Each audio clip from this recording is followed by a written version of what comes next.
చెప్తున్నా, నా వల్ల కావట్లేదు. దయచేసి చెప్తున్నా, మీ అందరికీ చెప్తున్నా, వాస్తవాలు చూపించండి, ఎంక్వైరీ చేసుకోండి, ఇన్వెస్టిగేషన్ చేసుకోండి, ఎక్కడ ఏంటి అనేది.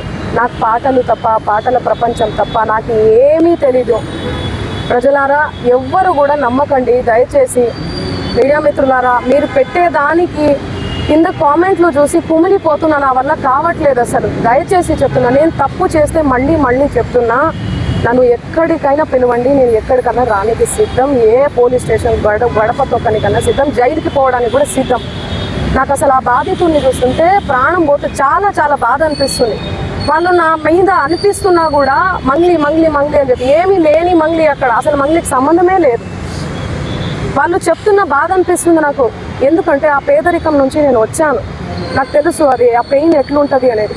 వాళ్ళ దగ్గర నుంచి వాళ్ళని ఏమనాలి అసలు నాకు అర్థం కావట్లేదు నోటితో. ఆ మధు నాయకు, ఆ హేమకాంత్ రెడ్డి, ఈ సుబ్బారావు, ఏంది అసలు ఈ గేమ్ అంతా ఏందో నాకు అసలు ఏమీ కూడా అర్థం కావట్లేదు. గత 30 రోజుల నుంచి నా ప్రోగ్రామ్స్, నాకు అన్నీ కూడా రికార్డింగ్స్ అన్నీ కూడా వదులుకోవడం జరుగుతుంది. నాకు అసలు దయచేసి చెప్తున్నా, చేతులు జోడించి చెప్తున్నా, నా తప్పు ఉంటే నన్ను ఏ శిక్ష విధించినా కూడా నేను పడడానికి నేను రెడీ. కానీ దయచేసి నా మీద ఏమైనా కోపం ఉంటే దయచేసి చెప్తున్నా, మీరు చూపించే దాన్ని బట్టి ప్రజలందరూ కూడా మిస్లీడ్ అవుతుంది. ప్రజలందరూ ఏమనుకుంటారు, అరే ఏంది అసలు ఏంది మంగ్లీ అని చెప్పి అనుకోరా, నమ్మరా వాళ్ళు? డౌట్ వస్తుంది కదా. ఎంత ప్రేమించే నన్ను, ఎంత ప్రేమించే నా పాటలను హేట్ చేస్తున్నారు. అది దేనివల్ల? మీడియా వల్లనే కదా. మన media, social media, main stream media వల్లనే కదా. దయచేసి చెప్తున్నా, నేను రిక్వెస్ట్ చేస్తున్నా మీ అందరికీ. నేను అసలు ఈ ఒక్క మాట కూడా అనట్లేదు. మీడియా లేకపోతే అసలు నేను సోషల్ మీడియా లేకపోతే నేను మళ్ళీ చెప్తున్నా, నేను లేను. ఏదన్నా తెలిసి తెలియక తప్పు మాట్లాడితే నన్ను క్షమించండి. మీరు లేకపోతే నేను లేను. నా అన్నదమ్ములు లాంటి వాళ్ళు మీరందరూ కూడా ఓకే. ప్లీజ్ నా ఫోటో దయచేసి వాడకండి. దీనికి నాకు సంబంధం లేదు. ఎందుకు నా ఫోటో వాడుతున్నారు? ఇక్కడ మెయిన్ ఎవరు? మధు నాయక్, హేమకాంత్ రెడ్డి, ఈ సుబ్బారావు అనే వ్యక్తి, అడ్వకేటు, వీళ్ళు. ఆ మధు నాయక్, హేమకాంత్ రెడ్డి ఎవరి దగ్గర నుంచి కలెక్ట్ చేసిండు పైసలు? బాధితుల నుంచి. బాధితులకు నేను అండగా ఉంటా. ఏమైందో ఇది, బాధితులకు న్యాయం జరగాలని ఈ కేసు ఏమైనా ఇట్లా అవుతుందేమో ఏమో తెలియదు, భగవంతుడికి తెలుసు తేరుక. కానీ నేను వాళ్లకు తప్పకుండా అండగుంటా. వాళ్లకు న్యాయం జరగాలి. ఈ మధు నాయక్ని, హేమకాంత్ రెడ్డి గారిని, నా మీద బ్యాడ్గా దుష్ప్రచారం చేసిన అన్ని సోషల్ మీడియా ఛానల్స్ అన్నీ కూడా తిరిగి దుష్ప్రచారం చేసినటువంటి ఆ సుబ్బారావు గారికి కూడా చేతులెత్తి దండం పెడుతున్నా. వాళ్ళని కఠినంగా శిక్షించాలి అని చెప్పి పోలీస్ శాఖ నేను కోరుతున్నా. ఇన్వెస్టిగేషన్ చేయాలి, ఫెయిర్ ఇన్వెస్టిగేషన్ చేయాలి. నేను ఇంతకంటే ఏమి చెప్పదలుచుకోలేదు. నిజానిజాలు ఆల్రెడీ మీకు తెలిసింది. దయచేసి చెప్తున్నా, థంబ్నెయిల్స్ చాలా పెయిన్ఫుల్గా అనిపిస్తుంది, చూడలేకపోతున్నా. మా నాన్న, మా అమ్మ, మా ఫ్యామిలీ చాలా క్షోభకు గురవుతున్నారు. నాకు మా నాన్న అంటే చాలా ఇష్టం. చూడండి, చిన్నప్పటి నుంచి నేను మా నాన్న స్టోరీ చెప్తే మీరే ఏడుస్తారు. చిన్నప్పటి నుంచి నేను మా నాన్నని కాపాడుకుంటూ వచ్చినా. నేను ఎవరికైనా కూడా ఎమోషనే అమ్మ నాన్న అంటే. మీ ఫ్యామిలీలు కూడా మీకు ఉన్నాయి. మీరు చూపించేదాన్ని బట్టి జనాలందరూ కూడా తప్పుదోవ పడుతున్నారు, మిస్లీడ్, తప్పుగా అర్థం చేసుకుంటున్నారు. నన్ను తిడితే మీకు ఇష్టమా? మీ ఇంటి ఆడబిడ్డ లెక్క కదా నేను. చెప్పండి, మీరు పెట్టేదాన్ని బట్టే కదా వాడు తిడుతూ ఉంటారు. వాళ్ళ కింద అసలు వాళ్ళకి ఏం తెలుసు? ఏం మాట్లాడినా కూడా అసలు గాడిద మీద కూర్చొని పోతే అసలు గాడిద మీద కూర్చొని పోతుంది అంటారు. కింద నుంచి పోతే అసలు ఎందుకు ఎడ్డమంటే తెడ్డమంటే ఎడ్డాం. దయచేసి చెప్తున్నా, నేను రిక్వెస్ట్ చేస్తున్నా, ప్లీజ్. ఎమోషన్ అయిపోతున్నా చాలా. నేను తప్పకుండా బాధితుల తరఫున ఉంటా, నిలబడి ఉంటా. 100% బాధితులకు న్యాయం జరగాలి. వీళ్ళని కఠినంగా శిక్షించాలి అంతే. దోషిగా చూపించడము, తనే స్కామ్ చేసిందని చూపించడము జరుగుతుంది. దయచేసి మీడియా మిత్రులారా, దయచేసి అర్థం చేసుకోండి, తను ఎలాంటి తప్పు చేయలేదు. మధు ఎవరైతే సిగ్నల్ టీవీలో నేను వీడియో చూడడం జరిగింది, అందులో క్లియర్గా ఆయన ఎక్స్ప్లెయిన్ చేయడం జరిగింది. మధు అనే వ్యక్తి 5 FIRsలో ఎక్కడ కూడా హేమకాంత్ రెడ్డి గురించి చెప్పలేదు.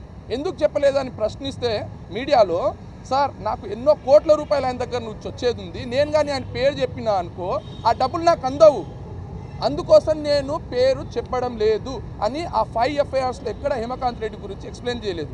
ఈరోజు ఆయన మీడియా ముందు వచ్చి ఎక్స్ప్లెనేషన్ ఇచ్చాడు. ఆయన డైరెక్ట్ అమౌంట్ మొత్తం హేమకాంత్ రెడ్డి గారికి ఇచ్చారని చెప్తారు. ఆ వీడియో చూపిన ఆయన హేమకాంత్ రెడ్డి బిహేవియర్ చూపి ఒకసారి.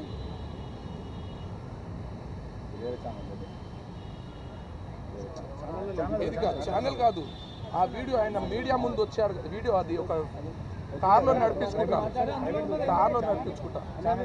సో ఆ కార్లో నడిపిస్తూ ఆయన టాలెంట్ నేను ప్రూవ్ చేస్తాను సార్.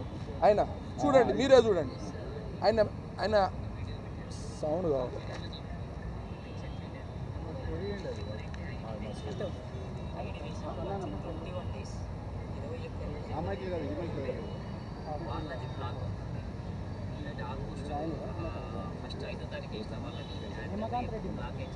ఇతనే మెయిన్ క్యాండిడేట్ ఇతను. ఈయన గురించి ప్రాపర్గా డిపార్ట్మెంట్ ఎంక్వైరీ చేయాలి. ఎస్, నేను తప్పకుండా ఈ వీడియో మీకు షేర్ చేస్తాను సార్. వన్ మోర్ థింగ్, ఇతను అంతా డైవర్ట్ చేస్తున్నాడు సార్. దయచేసి మేడం గారిని దోషిగా చూపించకండి. ఆమెకు ఈ స్కామ్కి ఎలాంటి సంబంధం లేదు.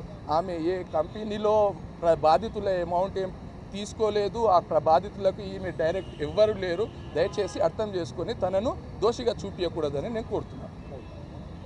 కంప్లైంట్ ఇవ్వడం జరిగింది.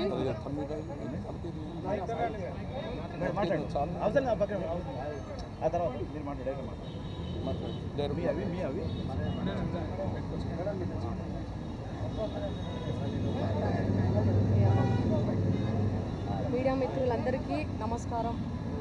చాలా నలిగిపోతున్నా, నా వల్ల కావట్లే. దయచేసి చెప్తున్నా, మీ అందరికీ చెప్తున్నా, వాస్తవాలు చూపించండి, ఎంక్వైరీ చేసుకోండి, ఇన్వెస్టిగేషన్ చేసుకోండి. ఎక్కడ ఏంటి ఏంది అనేది. నాకు పాటలు తప్ప, పాటల ప్రపంచం తప్ప నాకు ఏమీ తెలీదు. ప్రజలారా ఎవ్వరు కూడా నమ్మకండి దయచేసి. మీడియా మిత్రులారా, మీరు పెట్టేదానికి కింద కామెంట్లు చూసి కుమిలిపోతున్నా. నా వల్ల కావట్లేదు అసలు. దయచేసి చెప్తున్నా, నేను తప్పు చేస్తే మళ్ళీ చెప్తున్నా, నన్ను ఎక్కడికైనా పిలవండి, నేను ఎక్కడికైనా రానికి సిద్ధం. ఏ పోలీస్ స్టేషన్ గడప తొక్కనికైనా సిద్ధం, జైలుకి పోవడానికి కూడా సిద్ధం. నాకు అసలు ఆ బాధితుల్ని చూస్తుంటే ప్రాణం పోతే చాలా బాధ అనిపిస్తుంది. వాళ్ళు నా మీద అనిపిస్తున్నా కూడా మంగ్లీ అని చెప్పి, ఏమీ లేని మంగ్లీ అక్కడ, అసలు మంగ్లీకి సంబంధమే లేదు. వాళ్ళు చెప్తున్న బాధ అనిపిస్తుంది నాకు. ఎందుకంటే ఆ పేదరికం నుంచి నేను వచ్చాను, నాకు తెలుసు అది ఆ పెయిన్ ఎట్లుంటుంది అనేది. వాళ్ళ దగ్గర నుంచి వాళ్ళని ఏమనాలి అసలు నాకు అర్థం కావట్లేదు నోటితో. ఆ మధు నాయక్, ఆ హేమకాంత్ రెడ్డి, ఈ సుబ్బారావు, ఏంది అసలు ఈ గేమ్ అంతా ఏందో నాకు అసలు ఏమీ కూడా అర్థం కావట్లేదు. గత 30 రోజుల నుంచి నా ప్రోగ్రామ్స్, నాకు అన్నీ కూడా రికార్డింగ్స్ అన్నీ కూడా వదులుకోవడం జరుగుతుంది. నాకు అసలు దయచేసి చెప్తున్నా, చేతులు జోడించి చెప్తున్నా, నా తప్పుంటే నన్ను ఏ శిక్ష విధించినా కూడా నేను పడడానికి నేను రెడీ. కానీ దయచేసి నా మీద ఏమైనా కోపం ఉంటే దయచేసి చెప్తున్నా, మీరు చూపించే దాన్ని బట్టి ప్రజలందరూ కూడా మిస్లీడ్ అవుతుంది. ప్రజలందరూ ఏమనుకుంటారు, అరే ఏంది అసలు ఏంది మంగ్లీ అని చెప్పి అనుకోరా, నమ్మరా వాళ్ళు? డౌట్ వస్తుంది కదా. ఎంత ప్రేమించే నన్ను, ఎంత ప్రేమించే నా పాటలను హేట్ చేస్తున్నారు. అది దేనివల్ల? మీడియా వల్లనే కదా. మన media, social media, main stream media వల్లనే కదా. దయచేసి చెప్తున్నా, నేను రిక్వెస్ట్ చేస్తున్నా మీ అందరికీ. నేను అసలు ఒక్క మాట కూడా అనట్లేదు మీడియాని. మీడియా లేకపోతే అసలు నేను లేను. సోషల్ మీడియా లేకపోతే నేను మళ్ళీ చెప్తున్నా, నేను లేను. ఏదన్నా తెలిసి తెలియక తప్పు మాట్లాడితే నన్ను క్షమించండి. మీరు లేకపోతే నేను లేను. నా అన్నదమ్ములు లాంటి వాళ్ళు మీరందరూ కూడా, ఓకే? ప్లీజ్ నా ఫోటో దయచేసి వాడకండి. దీనికి నాకు సంబంధం లేదు. ఎందుకు నా ఫోటో వాడుతున్నారు? ఇక్కడ మెయిన్ ఎవరు? మధు నాయక్, హేమకాంత్ రెడ్డి, ఈ సుబ్బారావు అనే వ్యక్తి, అడ్వకేటు, వీళ్ళు. ఆ మధు నాయక్, హేమకాంత్ రెడ్డి ఎవరి దగ్గర నుంచి కలెక్ట్ చేసిండు పైసలు? బాధితుల నుంచి. బాధితులకు నేను అండగా ఉంటా.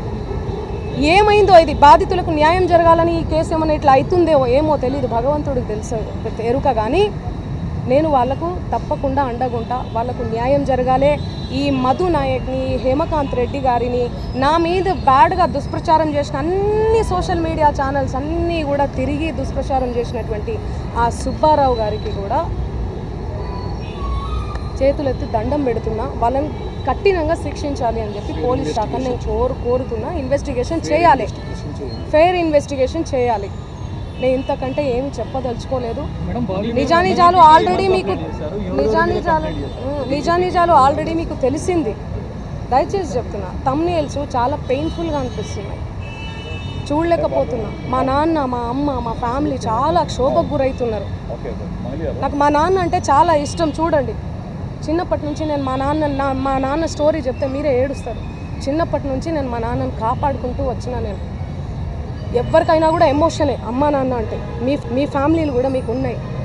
మీరు చూపించేదాన్ని బట్టి జనాలందరూ కూడా తప్పుదోవ పడుతున్నారు, తప్పుగా అర్థం చేసుకుంటున్నారు. నన్ను తిడితే మీకు ఇష్టమా?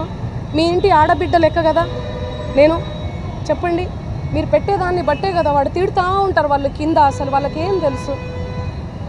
ఏం మాట్లాడినా కూడా అసలు గాడిద మీద కూర్చొని పోతే అసలు గాడిద మీద కూర్చొని పోతుంది అంటారు. కింద నుంచి పోతే అసలు ఎందుకు ఎడ్డమంటే తెడ్డమంటే ఎడ్డం.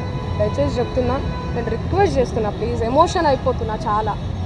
నేను తప్పకుండా బాధితుల తరపున ఉంటా, నిలబడి ఉంటా. 100% బాధితులకు న్యాయం జరగాలి, వీళ్ళను కఠినంగా శిక్షించాలి, అంతే. నిందితుల మీద ఇప్పటివరకు మీరు కంప్లైంట్ చేయలేదని ఆరోపణ ఉంది. ఇప్పుడు డీజీపీకి ఎవరెవరి మీద మీరు కంప్లైంట్ చేశారు? మేము ఆల్రెడీ నార్సింగ్లో 23వ తారీఖే మేము చేసాము.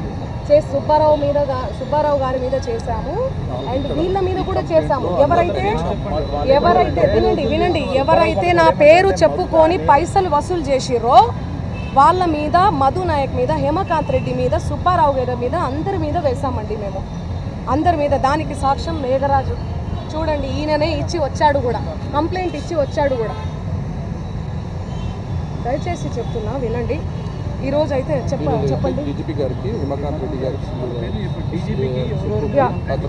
డీజీపీ గారు, అడిషనల్ డీజీపీ గారు రమావత్ మధు, చూడండి, రమావత్ మధు అండ్ సుబ్బు సిగపోగు అండ్ హేమకాంత్ రెడ్డి, ముగ్గురు మీద ఫెయిర్ ఇన్వెస్టిగేషన్ కోసం నిజానిజాలు తేలాలే. పాపం ఆ బాధితుల పైసలు తీసుకొని ఎడబెట్టిర్రో కూడా వీళ్ళు తెలియదు. సో అందుకని మేము ఇచ్చాము. బినామీ అకౌంట్లు ఓపెన్ అవ్వాలి. థ్యాంక్ యూ సో మచ్, అందరికీ థ్యాంక్ యూ సో మచ్. నేను మళ్ళీ నా పాటతో వస్తాను, ఓకేనా? Thank you.